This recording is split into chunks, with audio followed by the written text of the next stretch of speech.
Kolkata Ola Uber app cab operators and drivers union সিআইটিউর পক্ষ থেকে আমরা এসেছিলাম। আমাদের চিরঞ্জিত ভাইয়ের গাড়িটা একটা বাসে ধাক্কা মারে এবং সেই মতো আমরা যারা কাছাকাছি ছিলাম সবাই তৎক্ষণাৎ দৌড়ে চলে এসেছি।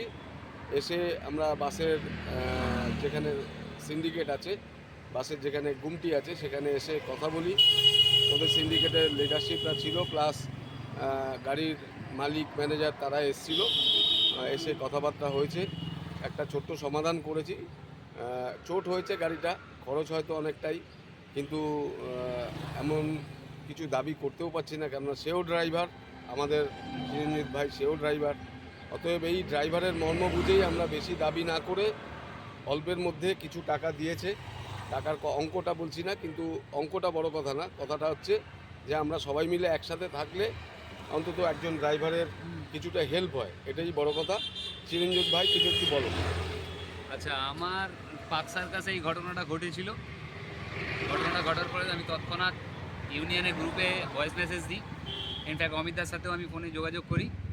তারপরে আমি লাইভ লোকেশান, এই হচ্ছে লাইভ লোকেশান ছাড়ার এইটাই একটা হচ্ছে সুবিধা, আমি লাইভ লোকেশানে দেখতে পাই যে সোমনাথ দা সেই পাটুলিতে আছে, আর পাটুলিতে 45 বাস স্ট্যান্ড। তো আমি সোমনাথ দার সাথেও যোগাযোগ করি।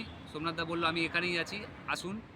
তো গ্রুপে লাইভ লোকেশন ছিল বলে আজকে আমি সোমনাথ দাকেও পাশে পেয়েছি, এই দেবব্রতকে পেয়েছি, সবাইকে পেয়েছি। তো আমিও তৎক্ষণাৎ এখানে চলে আসি। তো গাড়িটা তার আগেই অমিতদা ফলো করে নেয়। অমিতদা ওই সাইডে ছিল, রুট ওয়াইজ ছিল, গাড়ির নাম্বার আমি হোয়াটসঅ্যাপে দিয়ে দিয়েছিলাম। তো সেই ক্ষেত্রে অমিতদাও বললো যে আমি গাড়িটার পিছনেই আছি, আমিও ফলো করছি, তোমরা এসো। তো গাড়িটাকে ধরা হয়। ধরানোর পরে তারা বাস মালিক আসে বা ম্যানেজার আসে, তাদের সাথে একটা সমালোচনা করে কিছু অঙ্ক টাকা আমাকে সহায়তা করা হয়। কিন্তু এই যে সাহায্যটা আমি পেয়েছি এটা ইউনিয়নের মারফত দিয়েই পেলাম, আর ইউনিয়নকে আমি নিজের আন্তরিকতার তরফ থেকে ধন্যবাদ জানাই। এবং আমি আগামী দিনে সবাইকে চাই যে প্রত্যেকটা ড্রাইভার আমাদের ইউনিয়নের সাথে যুক্ত হোক। হ্যাঁ, সিআইটি ইউনিয়নের সাথে যুক্ত হোক।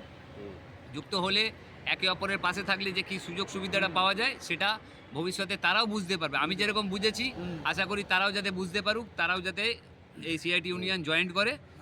এই জন্য আমি তাই। সোমনাথ দা একটু কিছু বলো, আমাদের অ্যাক্টিভ মেম্বার সোমনাথ দা। আমাদের ব্যোমকেশ ভাই গাড়িটা অ্যাক্সিডেন্ট হয়েছিল, ড্রাইভার ভাই পালিয়ে গেছিলো বাসটা নিয়ে। ব্যোমকেশ ভাই একটা বুদ্ধিমানের কাজ করেছে, যে বাসের নম্বরটা নিয়ে ছবিটা তুলে নিয়েছিল, সঙ্গে সঙ্গে গ্রুপে ছেড়েছে এবং আমি লোকেশানে ছিলাম।